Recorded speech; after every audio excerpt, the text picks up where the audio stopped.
Hello. तो अब हम स्टार्ट करने जा रहे हैं चैप्टर नंबर 6 जिसका नाम है इलेक्ट्रोमैग्नेटिक इंडक्शन।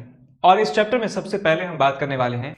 हेलो बच्चों, जो 11th से 12th मूविंग स्टूडेंट्स हैं और जो इस साल IIT JEE एडवांस क्रैक करना चाहते हैं बच्चों, उनके लिए बहुत ही बेहतरीन बैच स्टार्ट होने वाला है अनअकैडमी पे, इवॉल्व बैच, जो कि 7 अप्रैल से स्टार्ट हो रहा है। यानी कि JEE 2022 में जिनको अपना एग्ज़ाम देना है उनके लिए बैच है। ठीक है बच्चों। और इस बैच में पढ़ाने वाली जो टीम है वो कोटा की टॉप फैकल्टीज़ की टीम है। ठीक है ना, सभी टीचर्स कोटा की टॉप फैकल्टी हैं और इस साल यानी कि इस करंट ईयर में इस टीम ने बेस्ट रिजल्ट दिए हैं और ये अनअकैडमी की नंबर 1 टीम है बच्चों। तो मैं आपको यही कहूँगा कि ये बैच आपके लिए बहुत ही बेनिफिशियल है और जब भी आप इसको सब्सक्राइब करोगे तो NKC सर लाइव करके कोड डालना मत भूलिएगा, उससे आपको 10% का डिस्काउंट मिलेगा। ठीक है बच्चों, जल्दी से जल्दी इस बैच को ज्वाइन कर लीजिए, ये आपके लिए बहुत ही बेनिफिशियल प्रूव होगा। कुछ एक्सपेरिमेंट्स की जो परफॉर्म किए थे हेनरी और फैराडे ने। हेनरी और फैराडे ने कुछ एक्सपेरिमेंट्स किए, उन पे कुछ चर्चा करते हैं, फिर चैप्टर में आगे बढ़ते हैं। तो उन्होंने पहला एक्सपेरिमेंट ये किया कि उन्होंने एक कॉइल लिया, एक कॉइल जिसमें एक वायर जो है इस तरीके से वाइंडेड है और इस वायर के दोनों एंड्स को कनेक्ट कर दिया एक गैल्वेनोमीटर से, मूविंग कॉइल गैल्वेनोमीटर से। तो गैल्वेनोमीटर की जो है हम जानते हैं विशेषता कि जब गैल्वेनोमीटर में से कोई करंट पास होता है तो गैल्वेनोमीटर डिफ्लेक्शन शो करता है। यदि करंट यहां से इधर जाता है, गैल्वेनोमीटर करंट यदि ऐसे जाता है तो गैल्वेनोमीटर डिफ्लेक्शन इस तरीके से शो करता है। यदि गैल्वेनोमीटर में करंट इस डायरेक्शन में क्रॉस करता है, इस डायरेक्शन में फ्लो होता है, तो गैल्वेनोमीटर इस डायरेक्शन में डिफ्लेक्शन शो करता है। तो यहां पे एक कॉइल है और कॉइल के साथ में हमारे पास एक बार मैग्नेट है। बार मैग्नेट के बारे में सब जानते हैं कि ये ऐसी मैग्नेट है जिसमें दो पोल होते हैं, एक नॉर्थ पोल और एक south pole. Magnetic field lines north pole से निकलती हैं और साउथ पोल की तरफ से जो है एंटर करती हैं। मैग्नेटिक फील्ड लाइंस कंटिन्यूअस होती हैं, क्लोज लूप बनाती हैं। तो जब इस मैग्नेट को इस कॉइल के पास रखा गया, नॉर्थ पोल इसका कॉइल की तरफ फेसिंग है और इस मैग्नेट को हम मूव करवा रहे हैं इस डायरेक्शन में। जो मोशन है इस बार मैग्नेट का, this is what, this is a bar magnet, और इस बार मैग्नेट को मूव करवाया जा रहा है इस कॉइल की तरफ। तो देखा गया कि यहां पे जो गैल्वेनोमीटर है, इस गैल्वेनोमीटर में एक सडन डिफ्लेक्शन आता है। पहले जब ये रेस्ट पे थी तो यहां पर कोई डिफ्लेक्शन नहीं था। जैसे ही इसको मूव कराया जाता है इस कॉइल की तरफ with north pole facing this coil, तो इस कॉइल में डिफ्लेक्शन देखने को मिलता है, इस गैल्वेनोमीटर में हमें डिफ्लेक्शन देखने को मिलता है। और उस डिफ्लेक्शन की जो डायरेक्शन है, डिफ्लेक्शन की जो डायरेक्शन है वो होती है कुछ इस तरीके से। मुझे रटा हुआ नहीं है, मुझे अपने लॉजिक से निकालना होगा, फिर मैं इस लॉजिक को समझाऊंगा आपको। ठीक, तो इसमें इस तरीके से जो है करंट फ्लो होने लगता है, इस तरीके से करंट फ्लो होने लगता है और गैल्वेनोमीटर की जो नीडल है वो इस डायरेक्शन में डिफ्लेक्शन शो करती है। वैसे होती है सीधी बाय डिफॉल्ट जब कोई भी करंट पास नहीं होता है। यदि करंट इधर है जैसे डायग्राम में दिखाया है तो ऐसे डिफ्लेक्शन शो करती है, और यदि करंट ऑपोजिट डायरेक्शन में होता है तो डिफ्लेक्शन ऐसे शो करती है। जो डिफ्लेक्शन का जो मैग्नीट्यूड है, जो एंगल जिस एंगल से वो डिफ्लेक्ट होती है, वो करंट के मैग्नीट्यूड पर डिपेंड करता है। ठीक, ये बातें सब लोग आप जानते हैं। तो यहां पे ये ऑब्जर्वेशन मिला कि करंट इस डायरेक्शन में यहां पर आ जाता है, गैल्वेनोमीटर इस डायरेक्शन में डिफ्लेक्शन शो करता है। एक एक्सपेरिमेंट था, यहां से इन्होंने ये रिजल्ट लिख लिया। उसके बाद दूसरा एक्सपेरिमेंट किया गया। दूसरे एक्सपेरिमेंट में सेम कॉइल है, यहां पे गैल्वेनोमीटर जुड़ा है, मैग्नेट का ओरिएंटेशन सेम है, नॉर्थ पोल इस तरफ, साउथ पोल इस तरफ, और अब इस मैग्नेट को अवे फ्रॉम द कॉइल ले जाया जाता है। इस मैग्नेट का मोशन जो है वो ऑपोजिट डायरेक्शन में है, अवे फ्रॉम द कॉइल है, अवे फ्रॉम द कॉइल है। तो देखा गया जब इसका मोशन इस डायरेक्शन में होता है तो भी ये गैल्वेनोमीटर एक डिफ्लेक्शन शो करता है। लेकिन यहां पे नोट करने वाली बात यह है कि अब डिफ्लेक्शन का जो सेंस है, डिफ्लेक्शन का जो डायरेक्शन है वो फ्लिप हो जाता है, वो चेंज हो जाता है। पहले डिफ्लेक्शन इस तरफ था, अब की बार डिफ्लेक्शन हमें इस डायरेक्शन में देखने को मिलता है। अब की बार हमें डिफ्लेक्शन जो है इस तरफ देखने को मिलता है, लाइक दिस। यस, ये जो यहां पे हमें एक्सपेरिमेंट से रिजल्ट मिला हम उसको लिख लेते हैं। तो यहां पे हम लिख सकते हैं galvanometer deflects towards left direction में जो है डिफ्लेक्शन देखने को मिलता है। यहां की बात करें, गैल्वेनोमीटर शोज यहां पे रिजल्ट है इस एक्सपेरिमेंट का, रिजल्ट है इस एक्सपेरिमेंट का, galvanometer shows deflection in right direction, right direction कह सकते हैं, या कह सकते हैं कि क्लॉकवाइज हमें डिफ्लेक्शन देखने को मिलता है यहां पर गैल्वेनोमीटर में। अब यदि इस नॉर्थ पोल को और साउथ पोल का जो लोकेशन है, जो ओरिएंटेशन है, इसको फ्लिप कर दिया जाता है, तो एक्सपेरिमेंट 3 में हम देखते हैं कि हमारे पास सेम कॉइल है, यहां पे गैल्वेनोमीटर जुड़ा है, यहां पे क्या जुड़ा है, गैल्वेनोमीटर जुड़ा है। अब हमने मैग्नेट का जो ओरिएंटेशन है वो बदल दिया है, यहां पर साउथ पोल है, यहां पर नॉर्थ पोल है। अब यदि इस मैग्नेट को इस तरफ लाया जाता है, जब यदि मैग्नेट को इस तरफ लाया जाता है, तो ऐसा देखा गया कि इस कॉइल में जो डिफ्लेक्शन है, जिस गैल्वेनोमीटर में जो डिफ्लेक्शन है, वो इस तरीके से होता है, इस तरीके से डिफ्लेक्शन हमें देखने को मिलता है। इस तरीके से एक बार मैं अपने लॉजिक से चेक कर लेता हूं, पास ला रहे हैं तो ठीक है, इस तरीके से हमें डिफ्लेक्शन शो होता है। तो यहां पे हम लिखेंगे रिजल्ट में, यहां से रिजल्ट हमें मिलता है एक्सपेरिमेंट 3 का, galvanometer shows deflection in right direction.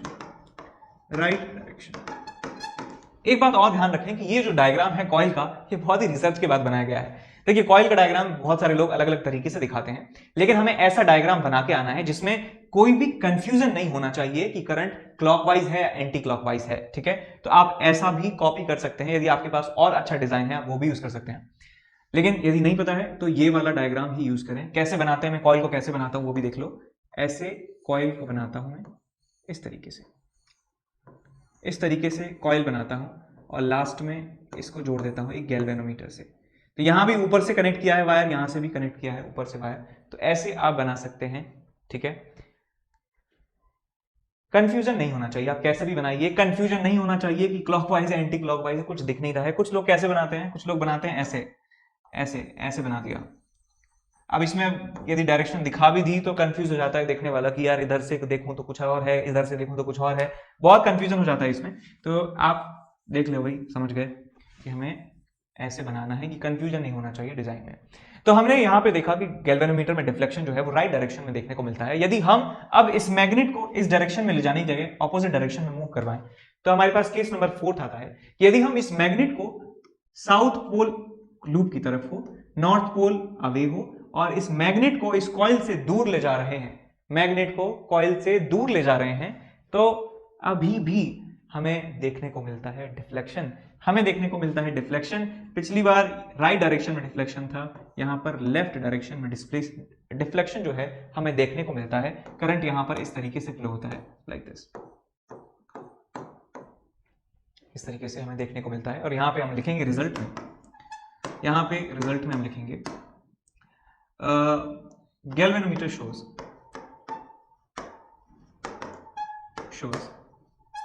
Deflection in left direction कहें, या आप कह सकते हैं एंटी क्लॉकवाइज डायरेक्शन में ये अपना डिफ्लेक्शन शो करता है। और इसका 5वां रिजल्ट है, ये 5वां एक्सपेरिमेंट ये है, यदि हम इस मैग्नेट को मूव ही ना कराएं, यदि इस मैग्नेट को मूव ही ना कराएं, ये मैग्नेट स्टेशनरी है, ये कॉइल भी फिक्स्ड है, ये कॉइल भी क्या है, फिक्स्ड है। तो इस एक्सपेरिमेंट की बात करूं, coil is kept fixed and magnet is also kept fixed, magnet is also kept fixed, magnet को भी फिक्स रखा गया है। तो कोई भी डिफ्लेक्शन हमें शो नहीं होता है। गैल्वेनोमीटर की जो नीडल है वो वर्टिकल अपने ओरिएंटेशन में रहती है, कोई भी करंट यहां पर फ्लो नहीं होता है, कोई भी डिफ्लेक्शन नहीं आता है। तो यहां पे हम लिखेंगे इसका रिजल्ट जो है बेटा, इसका रिजल्ट होगा galvanometer shows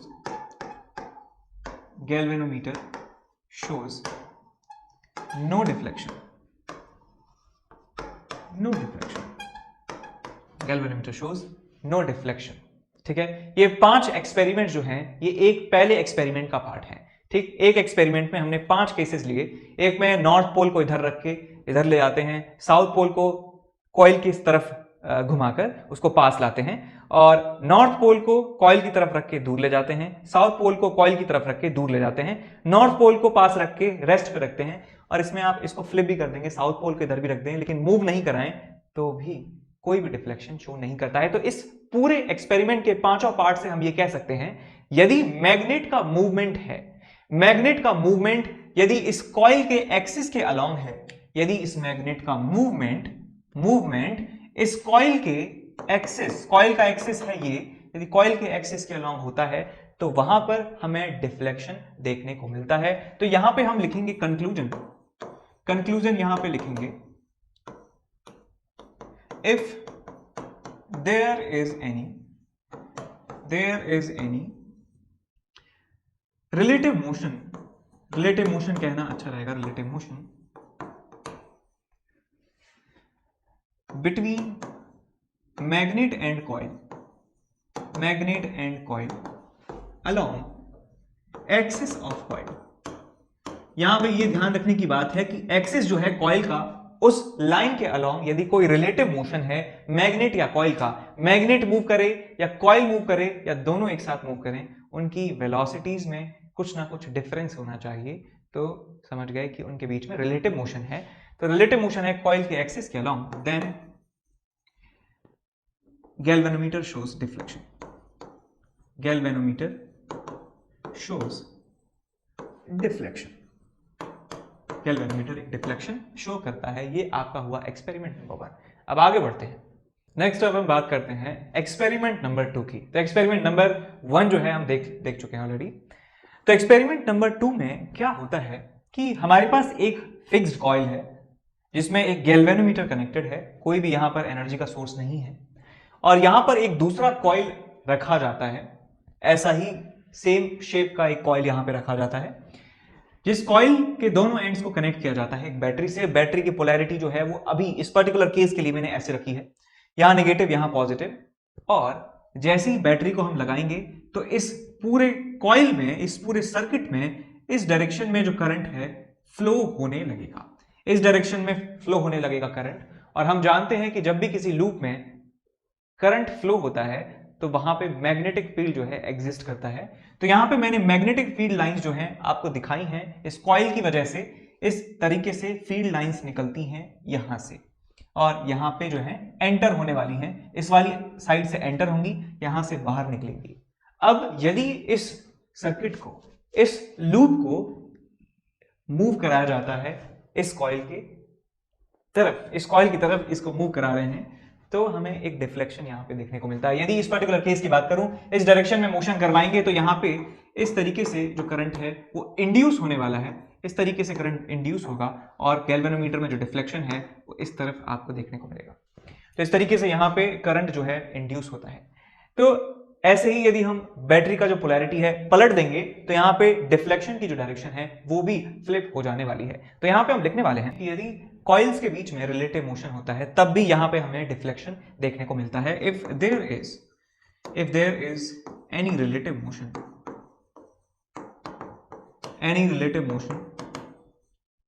along their axis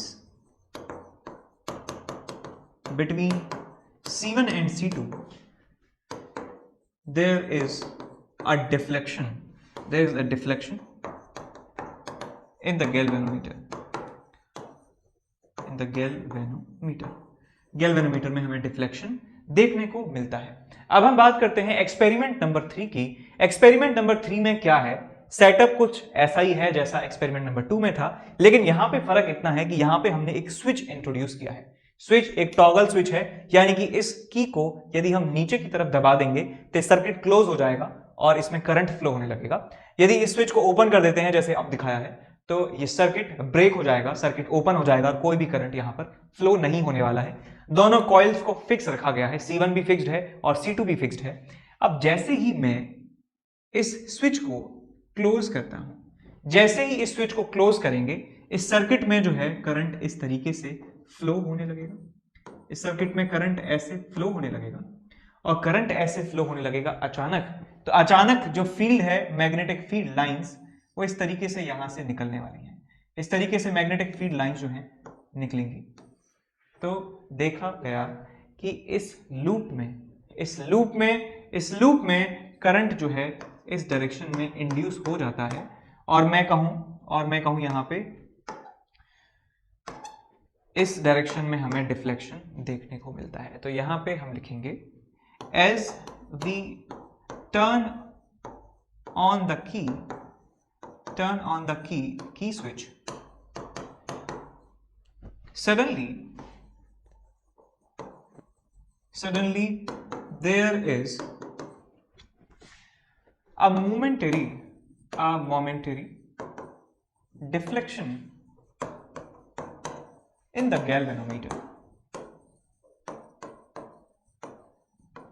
एक हमें मोमेंटेरली यानी कि बहुत ही कम ड्यूरेशन के लिए हमें डिफ्लेक्शन देखने को मिलता है, और यदि हम इस स्विच को क्लोज करने के बाद, स्विच को ऑन करने के बाद स्विच को ऑफ कर देते हैं, यदि हम स्विच को ऑन करने के बाद स्विच को ऑफ कर देते हैं तो हमें फिर से एक डिफ्लेक्शन शो होता है। तो यहां पे हम लिखेंगे कि दिस डिफ्लेक्शन इज टेम्परेरी कह सकते हैं, इज मोमेंटरी कह सकते हैं, मोमेंटरी, कि कुछ सेकंड्स के लिए जो है ये डिफ्लेक्शन आपको देखने को मिलता है।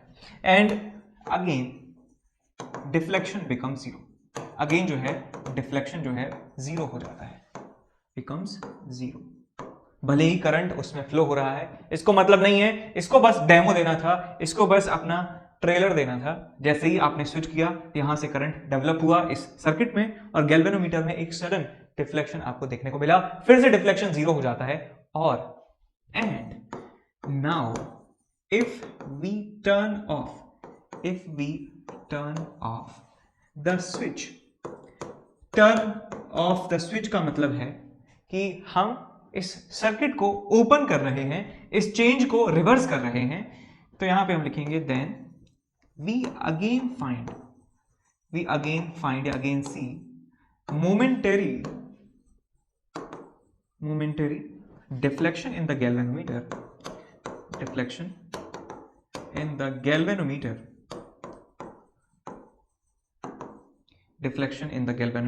but in opposite direction। जो हमने यहां पे डिफ्लेक्शन हमें मिला था उसके ऑपोजिट डायरेक्शन में हमें डिफ्लेक्शन देखने को मिलता है यदि हम स्विच को टर्न ऑफ कर देते हैं तो। ठीक, ये बात समझ में आई।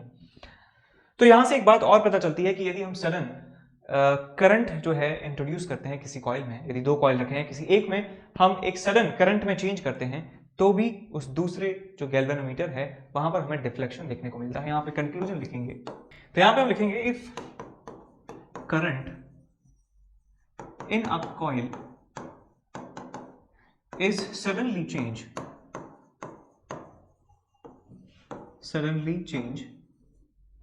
then we observe a momentary deflection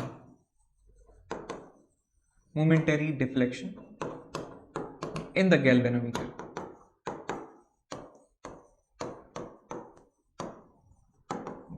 galvanometer में हमें एक डिफ्लेक्शन देखने को मिलता है। आगे चलते हैं।